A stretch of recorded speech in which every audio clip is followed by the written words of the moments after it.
जय हिंद दोस्तों। तो कैसे हैं आप लोग? आई होप आप लोग बहुत ही अच्छे होंगे, मस्त होंगे और ज़बरदस्त होंगे। तो दोस्तों, आज के इस क्लास में हम लोग पढ़ने वाले हैं क्लास 10th की मैथ, जो पहला चैप्टर है वास्तविक संख्या। इसमें हम लोग वास्तविक संख्या को जानेंगे कि वास्तविक संख्या क्या होता है और वास्तविक संख्या के कितने प्रकार होते हैं। उसके बाद हम लोग बेसिक चीज़ों को जानने के बाद एक्सरसाइज को हम लोग शुरू करेंगे। तो आइए शुरू करते हैं। तो सबसे पहले हम जानेंगे कि वास्तविक संख्या क्या होता है। ये जो हमारा पहला चैप्टर है क्लास 10th का, ये वास्तविक संख्या है। वास्तविक संख्या किसे कहते हैं? यानी कि वे संख्याएं जिसे हम लोग संख्या रेखा पर प्रदर्शित करते हैं या संख्या रेखा पर दर्शाते हैं, उसे हम वास्तविक संख्या कहते हैं। वे संख्याएं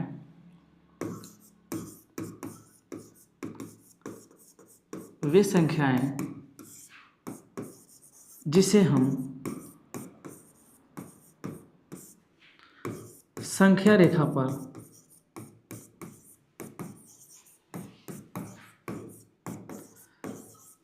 प्रदर्शित करते हैं,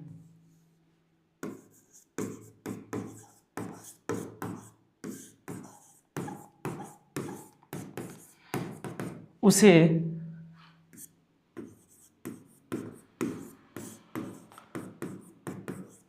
वास्तविक संख्या कहते हैं।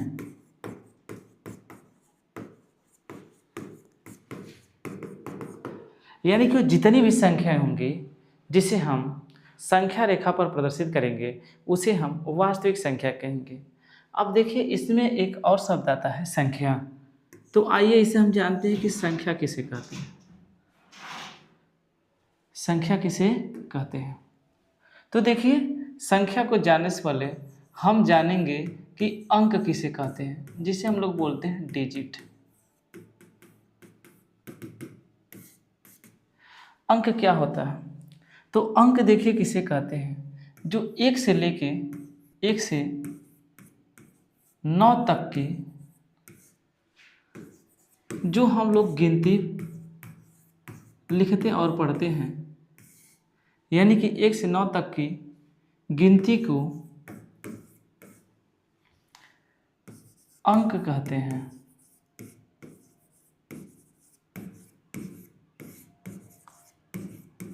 क्या कहेंगे? अंक कहेंगे। जैसे 1, ये भी हमारा अंक है, 2 अंक है, 3 भी अंक है, 4 भी अंक है, 5 भी अंक है, 6 भी अंक है, 7 भी अंक है, 8 अंक है, 9 अंक है। लेकिन जैसे हम 10 पे जाएंगे तो ये 10 जो होगा ये हमारा अंक नहीं होगा।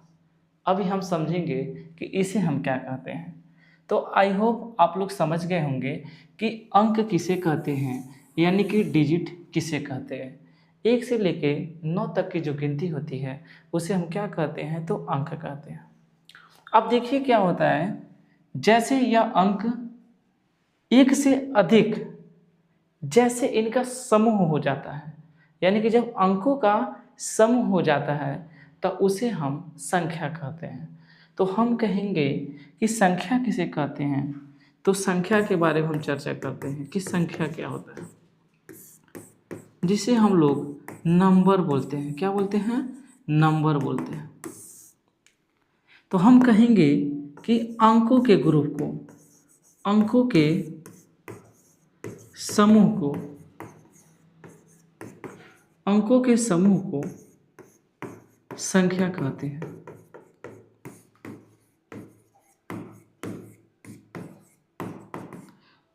जैसे हम कहेंगे कि देखिए, अगर हमारे पास 1 है और 1 है, 2 1 यानी कि 2 सिंगल, यानी कि ये जो डिजिट्स हैं, जो अंक हैं, दोनों अगर एक साथ लिखे जाते हैं, यानी कि ग्रुप में लिखे जाते हैं, तो इसे हम लोग क्या बोलते हैं? संख्या बोलते हैं। तो उसी तरीके से 0 और 1 जब हम एक साथ लिखते हैं, यानी कि 1 और 0 लिखते हैं, तो ये भी हमारा क्या बन जाता है? तो यह हमारा एक संख्या बन जाता है।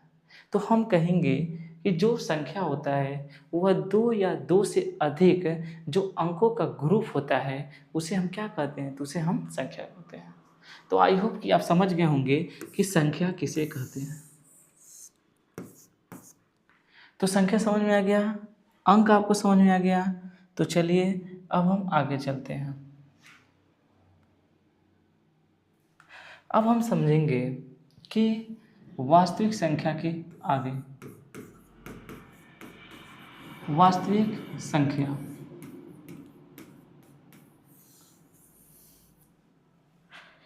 अभी आप लोगों ने पढ़ा कि जो वास्तविक संख्या होता है, यह संख्या जो हम संख्या रेखा पर प्रदर्शित करते हैं। अगर वास्तविक संख्या के बारे में बात करें तो यह वास्तविक संख्या को अगर हम पढ़ें तो वास्तविक संख्या को हम और किसे किसे कहते हैं, तो वास्तविक संख्या के दो भाग होते हैं, जिसे हम लोग परिमेय संख्या और अपरिमेय संख्या कहते हैं। इसे हम लोग रेशनल नंबर और इसे हम लोग इरेशनल नंबर कहते हैं। अब आगे हम समझेंगे कि जो परिमेय संख्या होता है किसे कहते हैं, यानी कि वे संख्याएं जिसे हम P/Q के रूप में लिखते हैं, जिसे हम P/Q के रूप में लिखते हैं उसे हम लोग परिमेय संख्या कहते हैं। जैसे अगर बात करें तो इसे लिख देते हैं, वे संख्याएं जिन्हें P/Q के रूप में लिखा जाता है उसे परिमेय संख्या कहते हैं। लेकिन यहाँ पे एक शर्त क्या होता है, P/Q में लिखते हैं उसे हम परिमेय संख्या कहते हैं, लेकिन यहाँ पे Q is not equal to 0, यानी कि जो हमारा हर होता है, हर कभी 0 नहीं हो सकता। क्योंकि जब भी हम किसी भी संख्या में, मान लीजिए कि हमारे पास एक संख्या है 3/4 है, तो आप कहेंगे इसे हम P/Q के रूप में लिख रहे हैं, और अगर ये P/Q के रूप में है तो यह हमारा एक परिमेय संख्या होगा। लेकिन अगर यहाँ पे हम बात करें कि यहाँ पे जो हमारा डिनोमिनेटर जिसे हम लोग Q बोल रहे हैं, हर को Q, अगर हर का मान 0 हो जाता है, हर का मान क्या हो जाएगा, 0 हो जाएगा। तो क्या अगर हम किसी भी संख्या में, देखिए अगर किसी भी संख्या में आप 0 से भाग करेंगे तो क्या यह पॉसिबल है, तो कहेंगे नहीं पॉसिबल है, इसे हम नहीं भाग कर सकते। इसीलिए हम कहेंगे इसको हम क्या कर सकते हैं, ज्ञात नहीं कर सकते हैं, यानी कि यह अपरिभाषित है। क्या है, अपरिभाषित है। जिसे हम ज्ञात नहीं कर सकते वो कैसे संख्या हो सकती है, क्या वो परिमेय संख्या हो सकती है, नहीं हो सकती है। ऐसे संख्याओं को हम लोग काल्पनिक संख्या कहते हैं। इसीलिए हम कहते हैं परिमेय संख्या में कि जो Q का मान होता है वह नॉट इक्वल टू 0 होता है। इसलिए क्योंकि अगर यह 0 हो जाएगा तो हम इसे ज्ञात नहीं कर पाएंगे। तो आई होप आप लोगों को अच्छे से समझ में आ गया होगा। अब आगे हम चलते हैं और समझते हैं, यानी कि जो परिमेय संख्या होती हैं, एग्जाम्पल के लिए बात करते हैं हम 6/5, 7/3, 9/7, ये सभी संख्याएं जो होती हैं इसे हम लोग परिमेय संख्या कहते हैं। एक और चीज़ हम समझेंगे, ये जितनी भी परिमेय संख्या होती हैं, यानी कि जो P और Q होता है, P और Q होता है, ये सभी क्या होते हैं, ये सभी पूर्णांक होते हैं। क्या होते हैं, तो पूर्णांक होते हैं। ये सभी क्या होते हैं, तो पूर्णांक होते हैं। ये छोटी छोटी चीज़ों को आप लोग ध्यान में रखिएगा, क्योंकि आगे इसका हम प्रयोग करेंगे। अपरिमेय संख्या किसे कहते हैं, यानी कि वे संख्याएं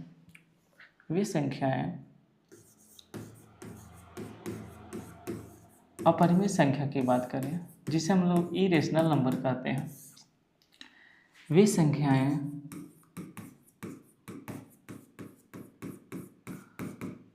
जिसे या जिन्हें P/Q के रूप में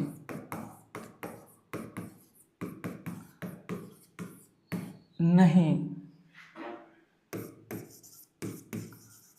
लिखा जा सकता है।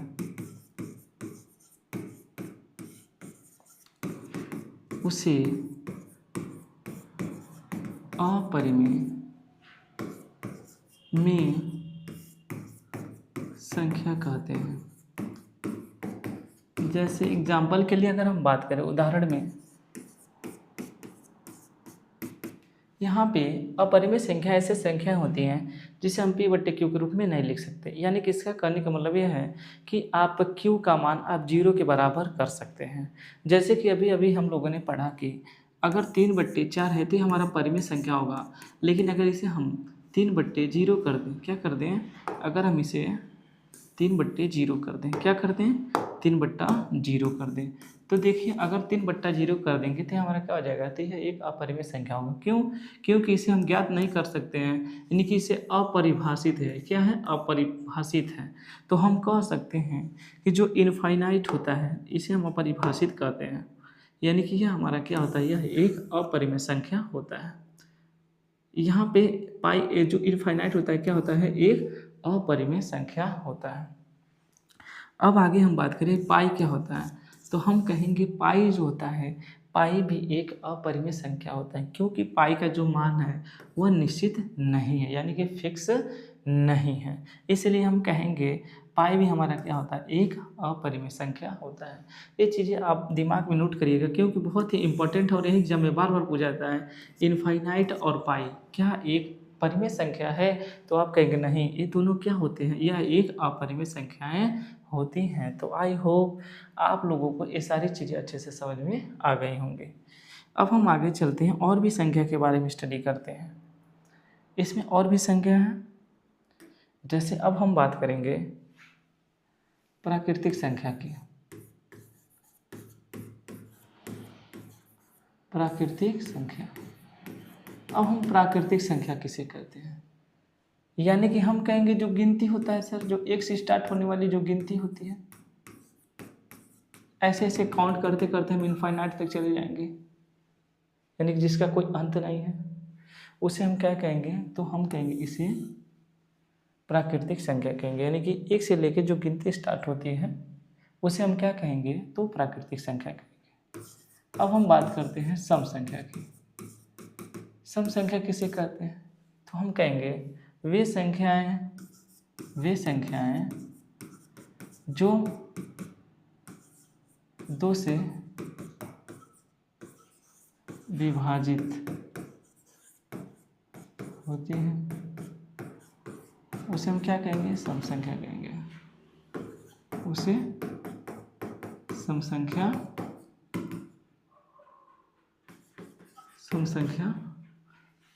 कहते हैं। जैसे एग्जाम्पल के लिए बात करते हैं, यह जो संख्या स्टार्ट होती है कहाँ से, 2 से होगी, क्योंकि 2 खुद 2 से डिवाइड हो जाएगी, तो हम कहेंगे यह भी एक हमारा क्या होता है, यह एक सम संख्या। तो 2 4 6 8 10 डॉट डॉट डॉट इस तरीके से आने वाली जितनी संख्या होंगी वे सभी संख्याएं क्या होंगी, तो हम कहेंगे वे सभी संख्याएं सम संख्या होंगी। अब हम बात करते हैं नेक्स्ट संख्या, जिसे हम लोग विषम संख्या कहते हैं। विषम संख्या किसे कहते हैं, हम कहेंगे वे संख्याएं जो 2 से विभाजित नहीं होती हैं।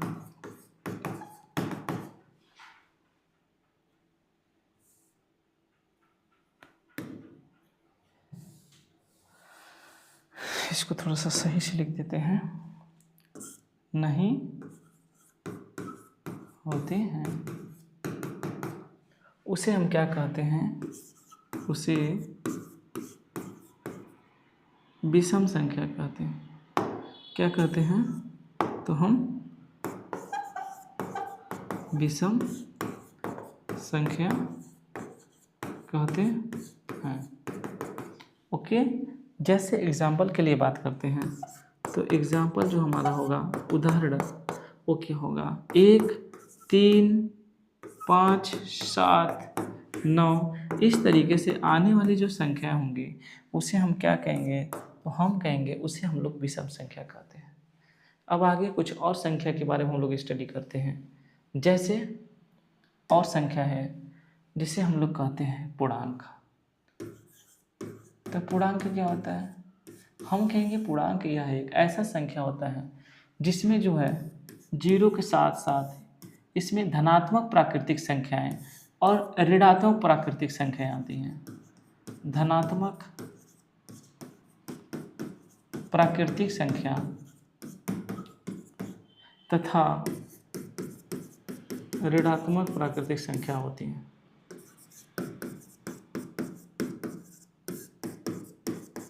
तो अगर आपसे पूछा जाएगा कि पूर्णांक किसे कहते हैं, जिसे हम लोग इसे इंग्लिश में इंटीजर बोलते हैं। क्या बोलते हैं, इंटीजर। इंटीजर क्या होता है, तो हम कहेंगे जब किसी भी ऋणात्मक प्राकृतिक संख्या और धनात्मक प्राकृतिक संख्या में जीरो को इंक्लूड कर लिया जाता है, यानी कि सम्मिलित कर लिया जाता है, तो ये बनने वाली जो संख्याओं का समूह होता है उसे हम क्या बोलते हैं, तो उसे हम लोग बोलते हैं पूर्णांक बोलते हैं। क्या बोलते हैं, पूर्णांक बोलते हैं।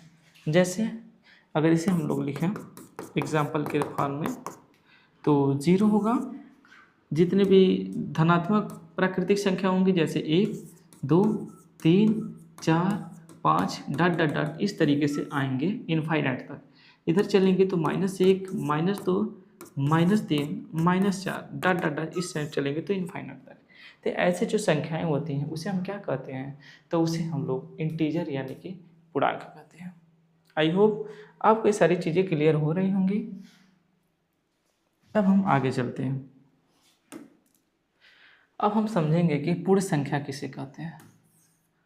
पूर्ण संख्या, जिसे हम लोग होल नंबर भी कहते हैं, जिसे हम लोग होल नंबर भी कहते हैं। तो पूर्ण संख्या क्या होता है, देखिए जब हम किसी भी प्राकृतिक संख्या के पहले जीरो को ऐड कर लिया जाता है, जैसे कि आप सबको पता होगा कि जो 1 से लेकर हम लोग जो गिनती स्टार्ट करते हैं, जो काउंटिंग स्टार्ट करते हैं, तो क्या वह संख्याएं पूर्ण होती हैं, तो नहीं, पूर्ण नहीं होती हैं, क्योंकि हमारे पास एक और संख्या है, एक और डिजिट है जिसे हम जीरो कहते हैं। तो जब उस जीरो को भी हम लोग काउंट कर लेते हैं, यानी कि जब किसी धनात्मक प्राकृतिक संख्या में, धनात्मक प्राकृतिक संख्या के पहले शून्य को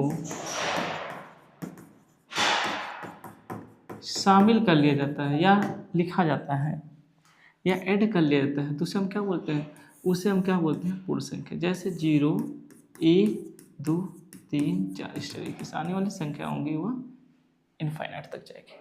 तो आई होप आपको चीज़ें क्लियर हो रही होंगी, अच्छे से आपको समझ में आ रहा होगा। अगर अच्छे से समझ में आ रहा होगा तो वीडियो को शेयर करिएगा और लाइक भी करिएगा। अब आगे हम लोग देखते हैं, यहाँ तक आपको समझ में आगे होगा कि पूर्ण संख्या क्या होता है। तो अब हम लोग जो है जितने भी आपके सिलेबस में हैं उस संख्याओं का स्टडी हम लोग कर चुके हैं। अब आज की क्लास में अब हम आगे की तरफ चलते हैं, यानी कि प्रश्नावली जो होगा 1.1 की तरफ चलते हैं। प्रश्नावली 1.1 की तरफ चलते हैं।